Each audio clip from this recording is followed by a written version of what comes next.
professor, doutor da Universidade de São Paulo, responsável pela disciplina de futebol e futsal. Tem experiência na área de educação física, atuando principalmente nas seguintes especializações: condicionamento físico, atividade física e programas voltados para a prevenção e reabilitação, coordenador do Grupo de Estudos e Pesquisas de Futebol e Futsal. Atuou em 1999 a 2019 como consultor na Rádio Jovem Pan, AM, para assuntos relacionados à atividade física de esportes. Muito obrigado, José Carlos. Boa noite a todos. Eu quero agradecer o convite, mais uma vez estar aqui com vocês, falando daquilo que eu faço a vida inteira. E como ele disse, né, a FitCor, Aptidão Física e Saúde, completou 52 anos esse ano. Nós começamos junto com o Instituto Dante Pazzanese de Cardiologia, fazer um programa pioneiro de reabilitação cardíaca lá. Eu tive a sorte de, recém-formado, participar daquele grupo, e a partir daí fundamos a FitCor. FitCor que lancei um livro contando a história dos 50 anos, e essa última etapa da FitCor, teoricamente, né, porque a gente nunca deve falar a última, a gente nunca sabe o que vai acontecer, mas é que estou dentro do Sírio-Libanês desde 2006. Porque uma série de fatores fazem com que uma clínica especializada como a nossa tivesse que mudar de lugares em função do mercado, em função de problemas com sócios, tudo, e até chegar onde eu estou e manter lá dentro do Sírio essa oportunidade que eu tive de desenvolver um trabalho de condicionamento físico, principalmente com os médicos, né? E lá eu tenho como aluno o Dr. Zacarias, e que eu quero, na abertura aqui tem um slide com a foto dele, porque o ano passado eu tive a honra de ser homenageado pelo grupo da ginástica lá e ganhei uma camisa do meu clube preferido, que é o Palmeiras. O motivo da palestra aqui é uma coisa muito importante, porque nós percebemos aqui, eu estou com 76 anos e aqui eu vejo que tem pessoas mais jovens do que eu e pessoas mais velhas do que eu. E trabalhando a vida inteira em condicionamento físico com pessoas que estavam procurando recuperar a saúde, ou pessoas então que estavam lá justamente se fazendo uma prevenção para evitar algum tipo de problema, porque na família já tinham infartado, já tinham revascularizado. E aí, isso aí me fez aprender muito. Mais aprendi do que ensinei. Porque, na verdade, é o seguinte: quando você tenta mudar a concepção de vida de uma pessoa, não é tão fácil. E tirar um indivíduo do sedentarismo, desse comodismo que existe, levando em consideração principalmente essas facilidades que nós temos, do celular, da televisão que tem um controle remoto, do carro que você não precisa mais mudar de marcha, de uma série de fatores que faz com que você vá envelhecendo sem perceber, perdendo massa muscular. E esse tipo de problema vai agravando uma série de outros que a gente tem, às vezes, por herança genética, e estão latentes, e uma hora eles vão aparecer. Só que nós aceleramos esse processo com uma conduta, com uma qualidade de vida que nós achamos que é ótima. Comer toda hora um restaurante, toda hora um churrasco, toda hora alguma coisa. Eu não vi ninguém falar aqui de uma caminhada lá no Parque Vila Lobos com um pezinho na mão fazendo ginástica. Eu não vi. E aí nós temos que entender exatamente por que essa palavra sedentário, que é tão feia, quando fala para uma pessoa que ele é sedentário, ele não gosta de ouvir isso. E realmente é uma palavra que dá a impressão que o cara não quer nada, né? O cara é muito comodista, está acostumado com o conforto. O grande problema, todo mundo fala, o cara vai ao médico, tudo, fala, precisa caminhar, precisa caminhar. Gente, à medida que nós vamos envelhecendo, a primeira coisa que nós vamos perdendo é massa muscular. E como é que você vai caminhar se você não tem pernas para caminhar? E o lugar que nós mais perdemos massa muscular são os membros inferiores. Basta ir na praia e ver as pessoas que tem um volume grande em cima e 2 palitos sustentando aquela estrutura toda. Isso fica difícil para a pessoa fazer caminhada. Então, hoje, o grande foco do exercício físico, do programa de reabilitação, do programa de condicionamento físico, é ajudar a pessoa a recuperar a musculatura. Aí a pessoa fala, puxa, mas eu não gosto de academia. Vou ser sincero para vocês, eu tenho academia lá do Clube Alto de Pinheiros, poderia frequentar lá. Eu faço exercício na minha casa, eu tenho meus pezinhos lá e faço caminhada numa praça perto da minha casa. Trabalhar em academia, eu trabalho lá no Sírio, dentro do centro de reabilitação. Porque o ambiente de academia tem muita gente que está lá mais preocupado com o aspecto da vaidade, aspecto pessoal, e às vezes não tem um pouco de respeito com as pessoas mais velhas que estão usando um aparelho e quer dividir o aparelho numa hora inconveniente. Que aquela pessoa está lá, precisa fazer o exercício, naquele aparelho, naquele momento, está sendo orientado, e alguém chega e fala assim, eu quero dividir o aparelho com você. e aí muda a carga do aparelho, aí o outro fica esperando, aí o cara transpira mais, deixa o aparelho molhado, uma série de inconvenientes. Então eu procuro fazer na minha casa, o meu exercício eu faço em casa. O problema da sarcopenia está relacionado com esses problemas, olha, resistência à insulina, diabetes tipo 2, doença das artérias coronárias, hipertensão, alguns tipos específicos de câncer, tudo relacionado com a perda de massa muscular. E isso foi descoberto recentemente, porque até 1998, quando eu fui a um congresso em Orlando, congresso do Colégio Brasileiro de Ciências do Esporte, American College Sports Medicine, esse foi a primeira vez que eles botaram o trabalho de força num congresso. E antes disso era considerado uma coisa à parte. Tinha trabalho do aeróbio, então o Kenneth Cooper, todo mundo sabe quem foi o Kenneth Cooper, quanto que ele divulgou o exercício, a caminhada, a corrida. Eu tive a felicidade de estagiar na clínica dele lá em Dallas também, e não se falava em exercício de força, em trabalho de força, em trabalho de melhorar ou recuperar a musculatura. Então essa sarcopenia prova o quê? Que você vai perdendo musculatura esquelética e isso provoca um desequilíbrio entre o aspecto anabólico e catabólico. O aspecto anabólico é aquele que faz você ganhar massa, e o catabólico é aquele que faz você perder massa. Então esse desequilíbrio vai fazendo você afinar, ficar com cada vez mais dificuldade para desempenhar as coisas. Mas não é só isso, não é só o aspecto visual e você vê a pessoa definhando, não é só. O pior de tudo são as consequências que eles descobriram. Até então não se sabia que os músculos também são músculos que têm uma função endócrina. Eles produzem substâncias, que são as miosinas, e essas substâncias elas interagem dentro da própria célula, com as células vizinhas e com as células do corpo inteiro. E elas têm uma ação anti-inflamatória. Então todas as doenças que vão aparecendo no idoso, que tem uma característica inflamatória, que tem o câncer,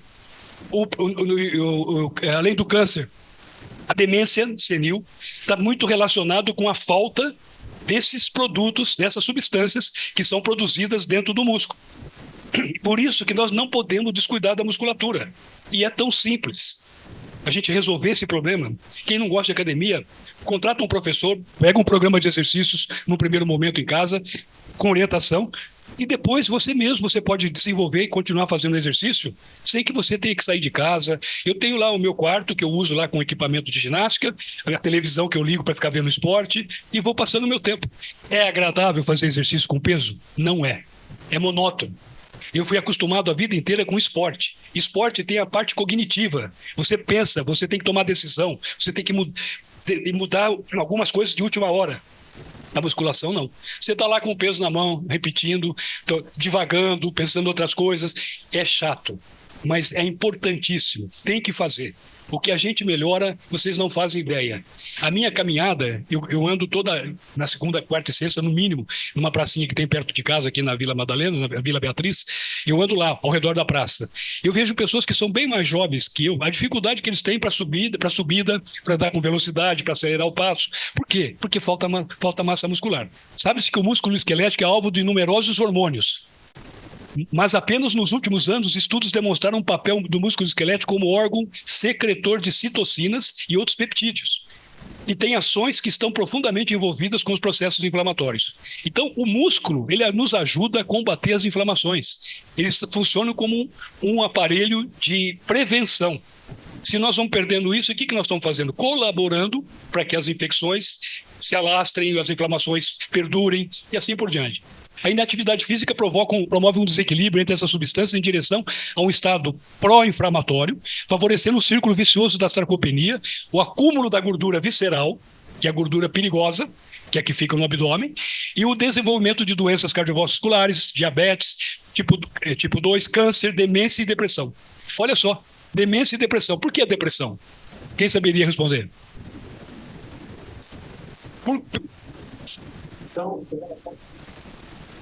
Exatamente, a pessoa vai ficando deprimida porque ela acaba não conseguindo fazer aquilo que ela fazia com facilidade.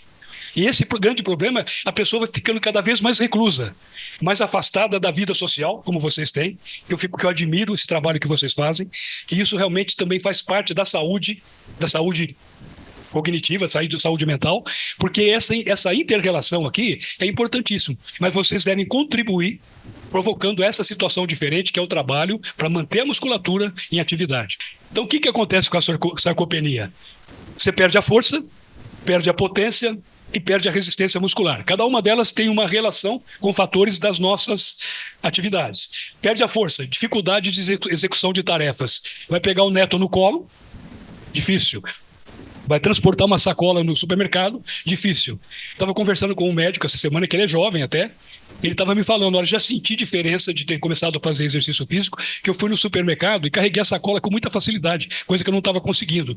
Eu falei, você acabou até gastando mais? Ele falou, não, consegui carregar o que eu carregava, mas com muito mais facilidade.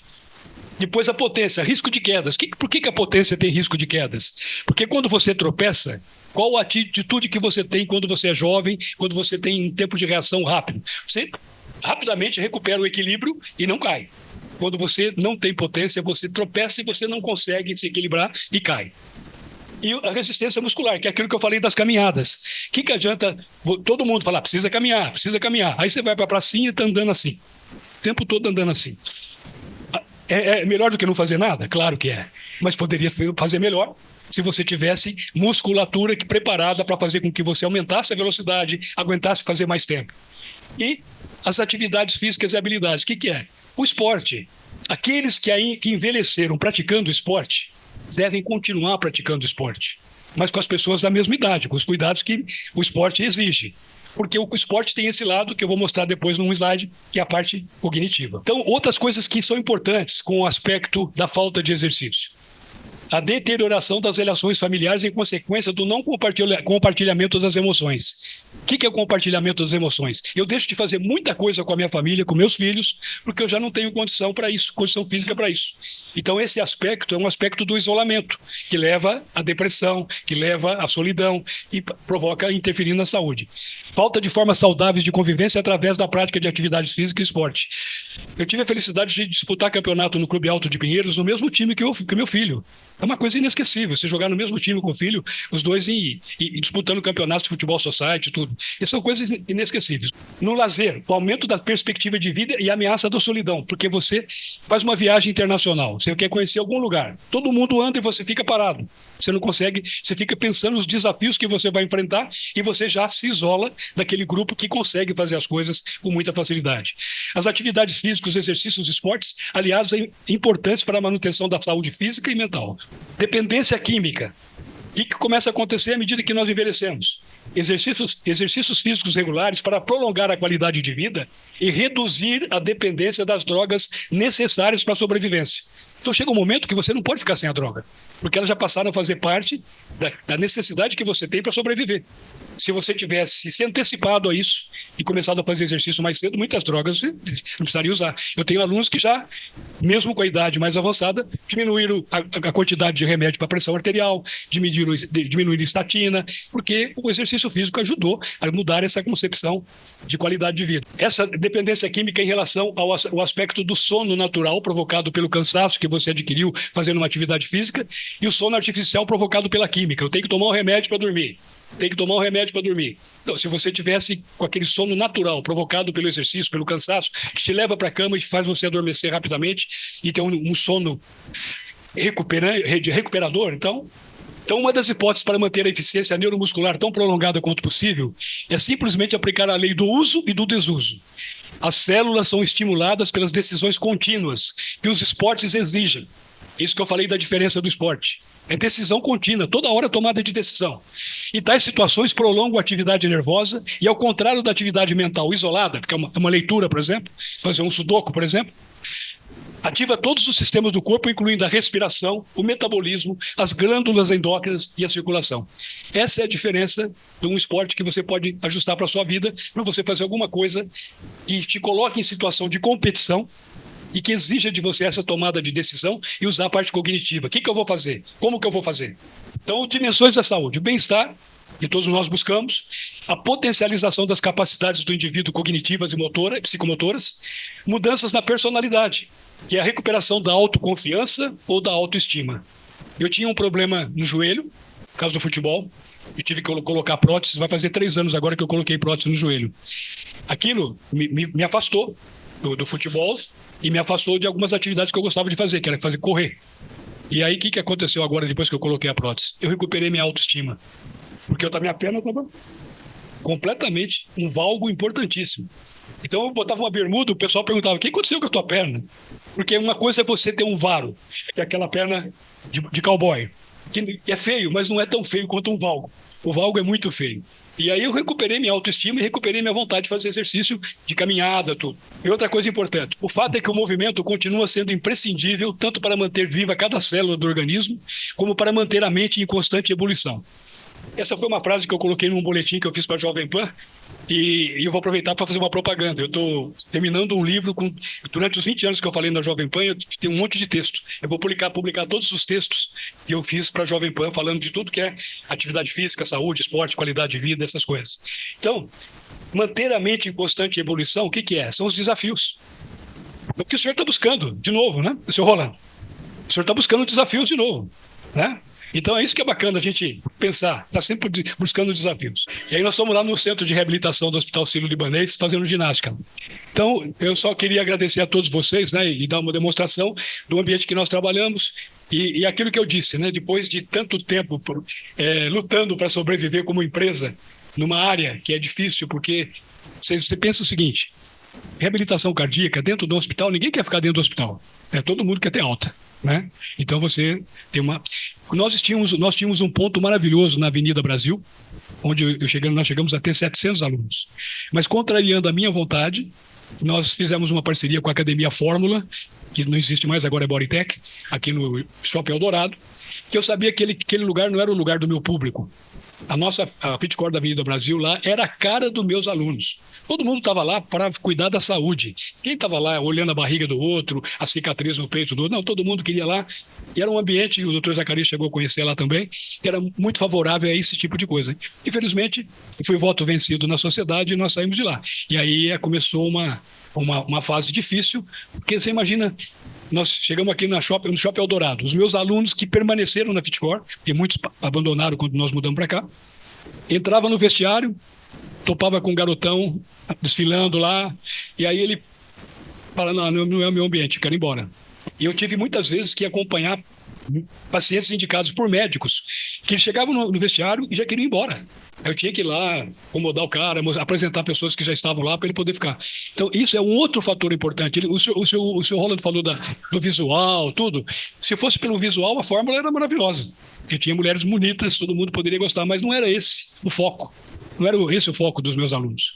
Então, a gente tem que conciliar esses aspectos, que eu acho que é muito importante. E agradecer mais uma vez o convite, estou sempre à disposição, e parabéns pelo trabalho que vocês fazem, que o Dr. Zacarias estava me mostrando ali. Parabéns. Muito obrigado.